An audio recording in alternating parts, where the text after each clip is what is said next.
എല്ലാ പ്രിയ കൂട്ടുകാർക്കും പുതിയൊരു വീഡിയോയിലേക്ക് വീണ്ടും സ്വാഗതം.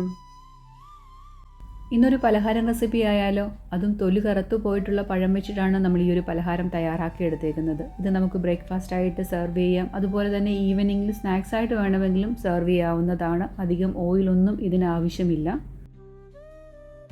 ആവിയിൽ വേവിച്ചാണ് നമ്മൾ ഈ ഒരു പലഹാരം തയ്യാറാക്കി എടുക്കുന്നത്. അധികം ഓയിലൊന്നും ഈ ഒരു പലഹാരം തയ്യാറാക്കി എടുക്കാനായിട്ട് നമുക്ക് ആവശ്യവുമില്ല. ഇനിയും തൊലി കറുത്തു പോയിട്ടുള്ള പഴമൊക്കെ ഉണ്ടെങ്കിൽ കൂട്ടുകാർ ഇതുപോലെ ഒന്ന് തയ്യാറാക്കി നോക്കിക്കോളൂ. നമുക്ക് വേഗം ഒന്ന് കണ്ടിട്ട് വന്നാലോ? ഇതുപോലെ തൊലി കറുത്തു പോയിട്ടുള്ള നേന്ത്രപ്പഴമാണ് നമ്മൾ ഈ പലഹാരം തയ്യാറാക്കി എടുക്കാനായിട്ട് ഉപയോഗിക്കുന്നത്. 2 നേന്ത്രപ്പഴമാണ് ഞാൻ അതിനു വേണ്ടി എടുത്തു വെച്ചിരിക്കുന്നത്. പഴം നമുക്ക് ചെറിയ പീസുകളായിട്ടൊന്ന് നുറുക്കിയെടുക്കണം. പഴം ചെറിയ നുറുക്കുകളായിട്ടൊന്ന് നുറുക്കിയെടുക്കണം. സാധാരണ തൊലി കറുത്തുപോയ പഴമൊക്കെ നമ്മൾ കളയുകയാണല്ലോ ചെയ്യുന്നത്. ആരും കഴിക്കാറില്ല. എന്നാൽ ഈ ഒരു രീതി തയ്യാറാക്കുകയാണെങ്കിൽ യാതൊരു വിധമായ ടേസ്റ്റ് വ്യത്യാസം ഒന്നുമില്ല. ഈ ഒരു പലഹാരം തയ്യാറാക്കി കഴിഞ്ഞാലും ഞാൻ പഴമെല്ലാം ഈ ഒരു രീതിയിൽ നുറുക്കിയെടുത്തിട്ടുണ്ട്. പാനിലോട്ട് 1 ടേബിൾ സ്പൂൺ അളവിൽ നെയ്യാണ് ഒഴിച്ചു കൊടുത്തേക്കുന്നത്. അത്രയും മാത്രമേ നമുക്ക് ആവശ്യമുള്ളൂ. നുറുക്കി വെച്ചിരിക്കുന്ന പഴം ഇനി ഈ നെയ്യിൽ നമുക്ക് നല്ല രീതിയിലൊന്ന് വരട്ടിയെടുക്കണം. വഴന്ന് നല്ല സോഫ്റ്റായി കിട്ടണം. നല്ലതുപോലെ പഴുത്ത പഴമായതുകൊണ്ട് പെട്ടെന്ന് തന്നെ വഴന്ന് കിട്ടുകയും ചെയ്യും. ഈ ഒരു രീതിയിൽ ചെറുതായിട്ട് നുറുക്കി വരട്ടിയെടുത്തിട്ട് നമുക്ക് ഈ ഒരു പലഹാരം തയ്യാറാക്കാം. അല്ലാന്നുണ്ടെങ്കിൽ നമുക്ക് മിക്സിയുടെ ജാറിൽ അരച്ചെടുത്തിട്ട് വരട്ടിയെടുത്താലും മതി. അങ്ങനെയാണെങ്കിലും കുഴപ്പമൊന്നുമില്ല. പഴുത്ത പഴമായതുകൊണ്ടാണ് ഞാൻ ചെറിയ രീതിയിലൊന്ന് നുറുക്കിയെടുത്തേക്കുന്നത്. പഴം നല്ല സോഫ്റ്റായി കിട്ടണം. പഴമൊന്ന് സോഫ്റ്റായി വന്നപ്പോഴത്തേനും മധുരത്തിന് ആവശ്യമായിട്ടുള്ള പഞ്ചസാരയാണ് ഞാൻ ഇവിടെ ചേർത്ത് കൊടുക്കുന്നത്. നിങ്ങൾക്കിതിന് പകരം ശർക്കര വേണമെങ്കിലും ചേർത്ത് കൊടുക്കാവുന്നതാണ്. ഞാനിവിടെ ഒരു 1/4 കപ്പ് അളവിൽ പഞ്ചസാര ചേർത്ത് കൊടുക്കുന്നുണ്ട്. അല്ലാന്നുണ്ടെങ്കിൽ ശർക്കര ഉരുക്കിയിട്ട് അത് ചേർത്ത് കൊടുത്താലും മതി. പഞ്ചസാരയും കൂടെ ചേർത്ത് കൊടുത്ത് പഞ്ചസാരയെല്ലാം ഉരുകി കിട്ടുകയും വേണം. ആ പഴത്തിലോട്ട് ആ മധുരമൊക്കെ പിടിച്ച് കുറച്ചും കൂടെ പഴം നമുക്ക് സോഫ്റ്റായി കിട്ടുകയും ചെയ്യും. ഇങ്ങനെയൊന്ന് തയ്യാറാക്കുകയാണെങ്കിൽ ഇപ്പോൾ കുട്ടികൾക്കൊക്കെ വെക്കേഷൻ ആണല്ലോ, അവർക്ക് ഈവനിങ്ങിൽ സ്നാക്സ് ആയിട്ട് കൊടുക്കാൻ പറ്റിയ നല്ല ഒരു പലഹാരം തന്നെയാണ് നമ്മൾ ഈ പഴം കൊണ്ട് തയ്യാറാക്കി എടുക്കുന്നത്. പഴം നല്ല രീതിയിൽ വരട്ടിയെടുത്തിട്ടുണ്ട്. ഇതിലോട്ട് ഇനിയും തേങ്ങയാണ് ചേർത്ത് കൊടുക്കുന്നത്. 1/2 കപ്പ് അളവിൽ തേങ്ങ ഞാൻ മിക്സിയുടെ ജാറ് ചെറുതായിട്ടൊന്ന് ഒതുക്കി എടുത്തിട്ടുണ്ട്. അതും കൂടെ ചേർത്ത് കൊടുക്കുക. ഞാൻ തേങ്ങയിലുള്ള വെള്ളമൊക്കെ ഒന്ന് വറ്റി കിട്ടണം. ആ പഴത്തിൻ്റെ കൂട്ടുമായിട്ട് ഇളക്കി നമുക്ക് യോജിപ്പിച്ചെടുക്കാം.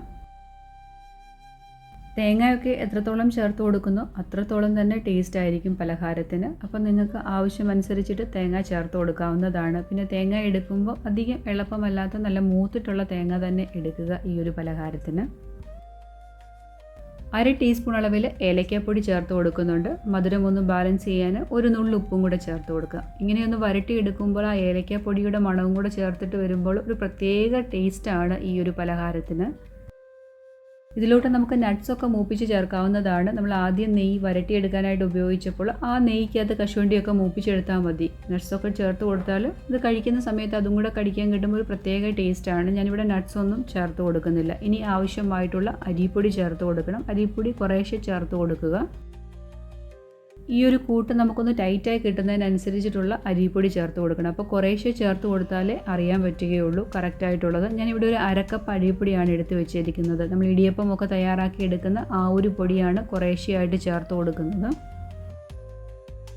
ഈ ഒരു രീതിയിൽ കുഴച്ചെടുത്തിട്ടുണ്ട്. ഇപ്പോൾ ഒന്ന് ടൈറ്റായിട്ടുള്ള ഒരു പരുവം. ഇനി നമുക്കിത് കൈകൊണ്ടൊന്ന് പിടിക്കാൻ പറ്റുന്ന ഒരു പരുവത്തിലുള്ള ചൂടായി കഴിയുമ്പോൾ നമുക്കിത് ചെറിയ ഉരുളകളായിട്ട് ഉരുട്ടിയെടുക്കാവുന്നതാണ്.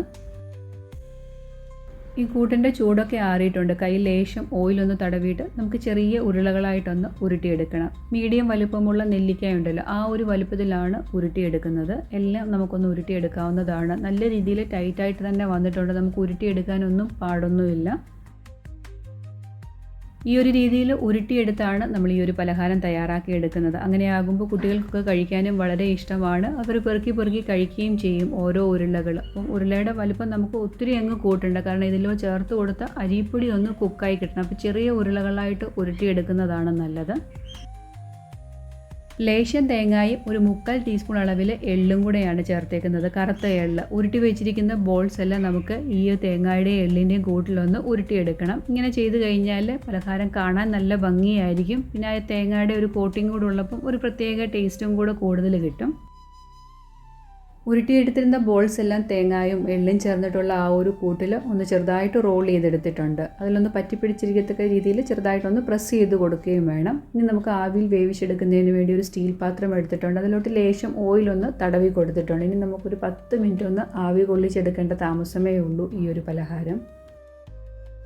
ഒരു 10 മിനിറ്റ് മാത്രമേ ഞാൻ സ്റ്റീം കൊള്ളിച്ചെടുത്തിട്ടുള്ളൂ. നമ്മൾ ചെറിയ ബോൾസുകളായിട്ടാണല്ലോ ഉരുട്ടി വെച്ചത്, അപ്പോൾ പെട്ടെന്ന് തന്നെ വെന്ത് കിട്ടുകയും ചെയ്യും. കാണാൻ നല്ല ഭംഗിയാണ് ഈ ബോൾസുകൾ, അതുപോലെ തന്നെ കഴിക്കാനും നല്ല ടേസ്റ്റിയാണ്. ഇതുപോലെ ഒന്ന് തയ്യാറാക്കി നോക്കുക കൂട്ടുകാരെ. നിമിഷ നേരം കൊണ്ട് തയ്യാറാക്കിയെടുക്കാൻ പറ്റുന്ന നല്ല രുചികരമായിട്ടുള്ള ഒരു നേന്ത്രപ്പഴം റെസിപ്പി കൂട്ടാണ് ഇന്ന് കൂട്ടുകാരുമായിട്ട് പങ്കുവെച്ചത്. ഈ ഒരു റെസിപ്പി നിങ്ങൾ സേവ് ചെയ്ത് വെച്ചോളൂ. ഇനി തൊലി കറുത്തു പോയിട്ടുള്ള പഴമൊന്നും കളയാതെ ഇതുപോലെ ഒന്ന് തയ്യാറാക്കിയാൽ നമുക്ക് ബ്രേക്ക്ഫാസ്റ്റ് ആയിട്ടും ഈവനിങ് സ്നാക്സ് ആയിട്ടും ഒക്കെ ഇത് സെർവ് ചെയ്യാം.